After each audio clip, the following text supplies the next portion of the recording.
আজকে আমাদের আলোচনায় সিঙ্গাপুরের হিন্দু ধর্ম সংস্কৃতি নিয়ে 2020 সালের আদমশুমারি অনুসারে সিঙ্গাপুরে 5% মানুষ নিজেদের হিন্দু বলে দাবি করে। তাদের জন্য তাদের ধর্মীয় বিশ্বাস এবং রীতিনীতি তাদের হৃদয়ের খুব কাছাকাছি। এতে অবাক হওয়ার কিছু নেই যে সিংহের দেশে 30টিরও বেশি হিন্দু মন্দির এবং সংগঠন নিয়ে গর্বিত বোধ করে।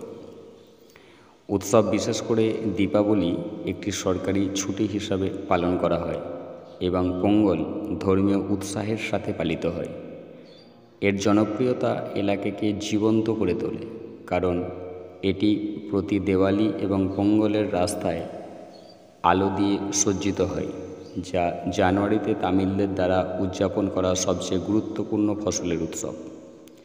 সমীক্ষায় দেখা গেছে যে বেশিরভাগ ভারতীয়রা বহু সাংস্কৃতিক এবং বহুত্ববাদী সিঙ্গাপুরের মূল্যবোধকে সমর্থন করে এবং সিঙ্গাপুরকে বিভিন্ন সাংস্কৃতিক একটি গলনাঙ্ক হিসাবে পছন্দ করে, যেখানে এটি বিভিন্ন জাতি, সংস্কৃতি, দৃষ্টিভঙ্গি, ধারণা এবং পরিচয়ের সাথে একীভূত এবং মিশ্রিত করা সম্ভব।